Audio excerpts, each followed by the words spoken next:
Após o encerramento do Campeonato Paulista e da Taça Independência, a diretoria do Guarani optou por não efetivar Moisés Moura e contratou Bruno Pivetti para comandar a equipe no Brasileirão. E logo de cara, Pivetti e Guarani conseguiram encaixar um estilo de jogo para embalar uma sequência de 3 vitórias logo no início da competição e inclusive assumir a liderança da Série B. A primeira derrota chegou na 4ª rodada e foi aí que o Guarani começou a se complicar. Na 5ª rodada, outra derrota e dessa vez fora do G4. Uma vitória na rodada 6 colocou o Bugre entre os 4 melhores mais uma vez. No entanto, uma sequência negativa nas rodadas seguintes colocou em xeque o cargo do treinador. Entre as rodadas 7 e 11, o Guarani não conseguiu conquistar nenhuma vitória. Foram 5 jogos, 3 empates, 2 derrotas e apenas 3 pontos somados. No primeiro tempo nós conseguimos controlar o ímpeto do adversário por meio de um sistema defensivo mais sólido, explorando os contra-ataques. Tivemos alguns bons momentos nesse sentido. Na segunda etapa tivemos 2 lances que condicionaram a partida, que fogem ao nosso controle. E agora é preparar da melhor maneira em termos de recuperação, de ajustes, para que a gente possa voltar mais forte na próxima partida. Sem Bruno Pivetti, o Guarani foi ao mercado e anunciou Humberto Louser como novo treinador. Até acertar os últimos detalhes da contratação, Benhur Moreira foi quem comandou o Alviverde no empate contra o Vila Nova. Com Humberto Louser de volta ao comando do Guarani, finalmente uma vitória. Logo na estreia, um triunfo convincente sobre o Vitória para renovar os ânimos e retomar o caminho rumo ao G4. A gente fica muito feliz pela maneira a qual a equipe jogou, principalmente no primeiro tempo, fazendo aquelas conexões que a gente tinha trabalhado. O primeiro gol sai numa movimentação trabalhada ao longo da semana. E a gente fica feliz quando os atletas acreditam naquilo que é trabalhado e executam. Então, a gente tem muita coisa para ajustar. Os atletas são sabedores disso. Isso nos traz mais confiança ainda. E agora a expectativa é continuar evoluindo, melhorando. E quando você ganha para você fazer os ajustes, ele é melhor. Até porque volta a confiança, a gente quebra uma sequência ruim que a gente estava vivenciando. E agora é descansar e projetar o próximo adversário e vivenciar essa partida como se fosse, de fato, a nossa última partida, como encaramos essa partida de hoje. Após outra vitória e uma derrota para o Botafogo em Ribeirão Preto, o Guarani deu início ao seu melhor momento na competição. Nas 7 rodadas pela frente, o Guarani conseguiu 4 vitórias, sendo 3 consecutivas, além de 3 empates. Uma derrota para o Juventude no Brinco de Ouro quebrou a boa sequência do Guarani, mas o elenco bugrino não se abalou e conseguiu somar mais 10 pontos nos 4 jogos seguintes e retornar ao G4 da competição. E hoje, diferente do jogo da Chapecoense, também feliz pelo desempenho, né? Então hoje a equipe jogou, criou, controlou a partida quase na sua totalidade. É claro que é impossível você controlar o jogo todo, uma hora ou outra o adversário também que treina, que trabalha, que tem o intuito de vencer, vai ter alguma oportunidade, mas nós conseguimos controlar bem. Na 29ª rodada, uma derrota para o CRB tirou a equipe de Humberto Louser mais uma vez do G4, mas os 3 pontos no jogo seguinte recolocaram o Alviverde na briga pelo acesso. No entanto, essa acabou sendo a última vitória do Guarani nesta edição da Série B, porque a partir da 31ª rodada, o Guarani deu início à sua pior sequência na temporada. 2 empates e 2 derrotas desestabilizaram o Guarani na competição, principalmente a derrota do dia 27 de outubro contra o Botafogo no Brinco de Ouro. Na estreia do novo uniforme, a equipe deixou muito a desejar e causou grande insatisfação no torcedor alviverde. Então a gente vai trabalhar muito, tem uma identificação com esse clube, temos um respeito por essa instituição. É óbvio, uma noite horrível hoje para nós. O sentimento dos nossos torcedores é o nosso sentimento aqui também, até porque a gente vive disso aqui. Quanto mais a gente conquistar, melhor para a nossa carreira, principalmente nós que estamos num processo de iniciação. E vamos olhar a resposta para dentro. Então é trabalhar, mostrar a direção para que a gente possa, já no jogo de Londrina, quebrar essa sequência negativa que está vivenciando, para que a gente possa continuar a sonhar pelo nosso objetivo. A partir deste jogo, o sonho de retornar à elite do futebol começou a se complicar, mas as chances ainda eram possíveis. No entanto, o empate dentro de casa contra o Criciúma, um dos concorrentes direto ao acesso, praticamente anularam as possibilidades do Guarani jogar a primeira divisão em 2024. Quando tiver possibilidade, a gente vai lutar. E quando não existir possibilidade, a gente também vai honrar essa camisa, essa instituição. Esse é o nosso compromisso. Enquanto eu estiver aqui, nessa cadeira, sendo treinador do Guarani, em momento algum será jogada a toalha. Em respeito à instituição, em respeito ao nosso torcedor, que é o maior patrimônio. Com uma matemática praticamente impossível e dependendo dos adversários, o Guarani tinha uma última chance para coroar o ano de 2023. Novamente dentro de casa, contra o lanterna da competição, que só havia vencido 3 partidas no campeonato, o Guarani precisava de uma vitória para chegar com chances na última rodada. Mas a forte chuva e 3 gols sofridos esgotaram de vez a possibilidade alviverde de retornar à primeira divisão do futebol brasileiro na próxima temporada. Humberto ele tem contrato com o Guarani até o fim do Paulista, então não existe motivo para ter qualquer alteração. Da minha parte, como eu sempre cumpri os meus contratos, já falei do meu carinho, da minha admiração pelo clube, e enquanto eu estiver aqui nessa cadeira, eu vou procurar sempre respeitar todo o carinho que eu recebo, cada dia que eu chego aqui para treinar, de todos os funcionários, todos os colaboradores, de todos os torcedores que eu encontro na rua. Então, o mínimo que eu posso fazer é, todo dia que eu acordar, vir aqui e dar o meu melhor. Bem, vamos comentar aqui para falar da performance do Guarani na Série B do Campeonato Brasileiro. O Guarani montou um time minimamente para permanecer na divisão. Aí a coisa começou a dar certo, depois efetivamente que teve a troca de treinador. E chegou até a vice-liderança da competição. E aí depois fracassou e deixou um gosto amargo na boca do torcedor do Guarani, que queria o acesso e não conseguiu. Sabe o que acontece, Batista? E não fica aqui nenhuma crítica, tá? É uma questão de conceito meu. Respeito contraditório. Mas todo treinador que quer colocar sua marca registrada, sua assinatura, independente do grupo que tem nas mãos, normalmente não funciona. Quebra a cara. E esse foi o principal problema do bom Bruno Pivetti. Ele quis colocar porque quis colocar a marca registrada dele. Muito discurso, ele está no começo de carreira, isso aconteceu no primeiro trabalho do Rogério Ceni. Então é o treinador que tem que se adaptar, não foi ele que montou o time do Guarani. Quando ele chegou, né, depois da saída do Mozart, depois do Campeonato Paulista, o que aconteceu? O grupo já estava montado praticamente. Veio 1 ou 2 jogadores, mas a base estava montada. O que tem que fazer o treinador? Acomoda a situação, não é? Agora, esse negócio de ficar colocando a marca registrada do treinador normalmente não dá certo. E foi, infelizmente, o que aconteceu. Começou bem, frequentando até G4. Até a liderança. Mas daí vieram 5 jogos que custaram o emprego dele, não é? E depois dessas 5 partidas, eu não sei se foram 3 derrotas e 2 empates. 3 empates e 2 derrotas. Isso. Aí ele caiu. E a gente lamenta muito porque ele é bom treinador. Promissor. Tem um conceito de futebol que eu gosto muito. Mas se ele uma grande identificação com o Guarani. É verdade. Né? O grino de arquibancada. Mas eu acho que faltou a ele. Frequentou a arquibancada. Sabe como o que torcedor. faltou a ele? Faltou a ele o somebody love. Sabe, ser mais boleirão. Ter um pouco mais de jogo de cintura. Mas repito, ele é bom treinador, mas o Guarani não funcionou, Tigrão. Eu acho que até nisso, né, houve uma equivalência nas coisas. Né?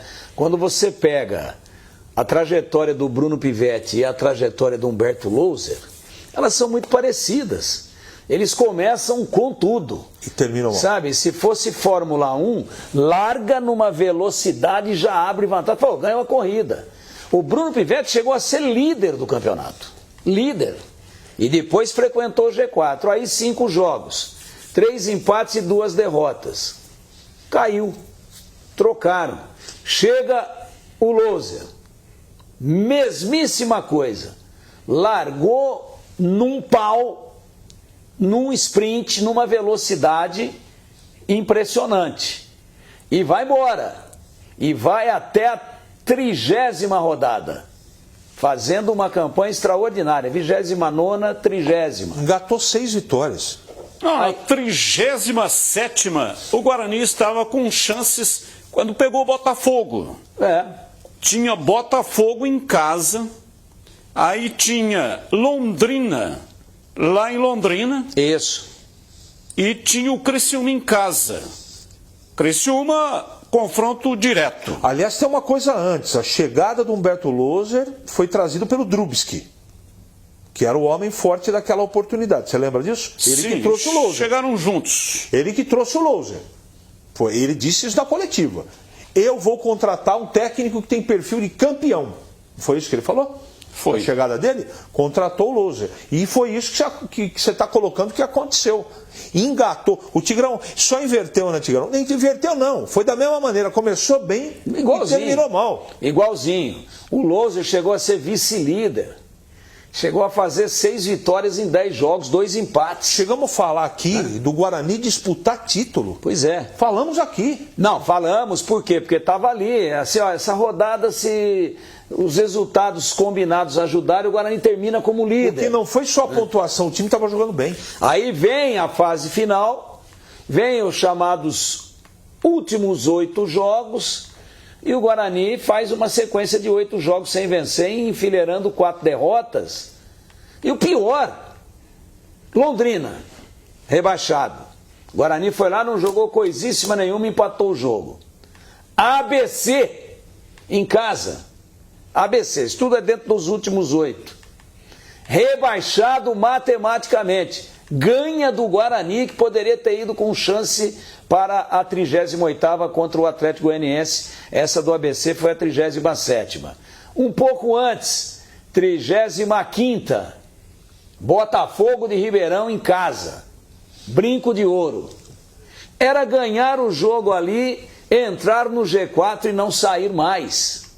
E o Guarani consegue a proeza de perder para o Botafogo. Então o Guarani perdeu para o Botafogo em casa, perdeu para o ABC em casa, empatou com o Londrina fora. O Londrina já praticamente, né, respirando por aparelhos. Quer dizer, então foi uma lambança. E é parecida a trajetória dos treinadores. E é isso que a gente tem que levar para o laboratório de física quântica da NASA para entender isso daí. Eu não tenho inteligência para formar um raciocínio a respeito. Os 2 treinadores iguaizinhos. Um chega à liderança, aí pega uma sequência de 5 jogos sem vencer, perde o emprego. Estou falando do Bruno Pivetti. Vem o Loser, com o status de atual campeão da Série B, com a Chapecoense. Né? Status de campeão do torneio, 2 anos atrás. Vem o Loser, começa no embalo. Opa, agora acertou a casa. E tem uma coisa que aconteceu nesse embalo. Foi quando ele descobriu, trouxe de volta para o time titular o João Vitor, lembra disso? É. E inventou o Bruninho no lugar do Regis, que não estava jogando absolutamente nada. E o time começou a levantar voo. Voou. O time, o Derek fazendo o gol de tudo quanto é jeito. Ganhando a posição do Bruno Mendes. Bota o Bruno Mendes, que é uma das estrelas da companhia, no banco. Então deu tudo certo, o Guarani encaixou. Estava encaixado. Agora os astros se alinharam. Mas eu não sei, é isso que eu estou dizendo. Até a trajetória dos 2 treinadores é igual. Um chegou à liderança, o Bruno Pivetti, o outro chegou à vice-liderança, mas assim, por questão de critério de desempate, de número de vitória, poderia estar na liderança ali próximo da 30ª rodada e depois tombou. Eu não entendo. Mas é uma coincidência muito grande os 2 times, os 2 treinadores com o mesmo comportamento. Tanta tese, Tigrão, desse negócio de por que perdeu e o que aconteceu, teve tese até da chuva. O Guarani perdeu o prumo das coisas porque as partidas decisivas do Brinco, lembra a história da irrigação lá da drenagem entupida? O Guarani não conseguiu jogar porque entupiu a drenagem e o gramado estava impraticável. Até isso eu ouvi. Mas eu isso não acredito. Cola. Eu não acredito. Dos 3 jogos que teve esse problema, o Guarani ganhou um, que foi o derby. Ganhou da Ponte lá, gol do Bruno José. Chuva. Aí ele teve esse problema contra o Vila Nova. Vila Nova teve o problema da chuva. Vila Nova, o gramado estava realmente encharcado. E qual é o outro jogo que teve esse problema? Teve um terceiro. Esse não foi contra o Vila, ou foi? Contra o Vila ele empatou. Empatou em 1-1.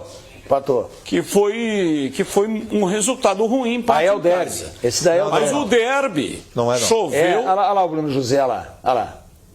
Fez um golaço, ganhou o jogo com um gramado alagado e tudo. Então. Isso é contra o ABC, Tigrão. Esse o ABC. outro jogo foi contra o ABC. Esse é ABC. Mas então, contra o ABC, o Guarani já tinha dado uma arrumada, deu um tapa, né? Como se diz. Batista, melhorou em 70% a drenagem. Não justifica. Aliás, gramado do Brinco que está sendo reformado de uma maneira muito incisiva para a estreia do time. Vai ficar pronto o gramado só perto do dia 21 de janeiro. Fala aí, Tigrão. Mas não justifica perder para o ABC. Não. O ABC não pode. O ABC já são rebaixado. Teses, né, Tigrão? O ABC já rebaixado e o Guarani lutando pelo acesso, tem que ganhar até se for no polo aquático. Tem que ganhar se for peteca. E é ruim para os dois também. Se for queimada. Sabe, lembra quando era moleque que brincava de queimada? Esse é contra a ponte. Gramado encharcado. Mas 3 jogos, gramado encharcado. Enquanto estava seco, por que perdeu também? Exatamente. O Botafogo de Ribeirão estava sequinho. Não é tese minha, hein? Uma das teses é que o Guarani renovou o contrato de alguns jogadores com o campeonato em andamento. Sei lá, recebeu umas propostas e tal, poderia ter perdido aí algum jogador. Para não perder, pegou e fez a renovação antecipada do contrato. E aí fica sempre aquela, né? O jogador é muito melindroso. O jogador que renovou o contrato, aí ele tira o pé porque o contrato já está renovado. O jogador que não foi chamado para renovar falou, opa, eu não vou ficar. Não é questão... Por que eu vou colocar minha canela nós aqui? Nós temos que colocar uma coisa aqui. O Guarani não contratou bem na janela, certo, Tigrão? Não contratou. Isso aí foi corrente. Mas todos os jogadores que renovaram tinham propostas para deixar o Guarani. A pergunta que não quer calar, você deixa embora e contrata outro ou você tenta segurar? Porque naquele momento o Guarani estava fazendo uma boa campanha. Tem contrato! Cumpre o contrato. Que mané deixar embora? Vai embora como? Então você concorda com a tese então da renovação antecipada prejudicou? É isso que você está falando. Tem que pagar a multa rescisória, pô. Então você está concordando com essa tese? Lógico, Tem jogador que deve sim ter ficado chateado pelo seguinte, aquele que não foi chamado para renovar. Mas pera um pouquinho. Eu estou participando da campanha do acesso. Estamos aqui comendo paleta, carne de segunda na Série B. Agora, vai chegar a hora do filé mignon ano que vem, que nós vamos disputar a Série A, visibilidade, e vai pegar os grandões do futebol brasileiro. E chamaram o meu colega de quarto aqui para renovar, e eu estou correndo aqui, vomitando sangue. E ele vai jogar, está dormindo aqui no mesmo quarto que eu. Eu corro junto com ele, treinamos junto. Comemos junto, usamos a mesma escova de dente. Aí não também, né? Aí também não, né? Aí ele vai disputar a Série A e eu não. Na mesma escova de dente não dá, Tigrão. Ele vai disputar... Nem o mesmo pente não dá. Pode ser por aí, sabe? Mas Batista, tem tantas explicações, mas tem tantas teorias, até algumas teorias da conspiração, que na verdade... Eu já cheguei a uma conclusão. Eu vou no Zé Pilintra e ele vai ter que me explicar. E eu não concordo com essa tese. Só o Zé Pilintra. A gente está em cima do laço aqui, mas eu não concordo com essa tese não, tá? Só para deixar registrado.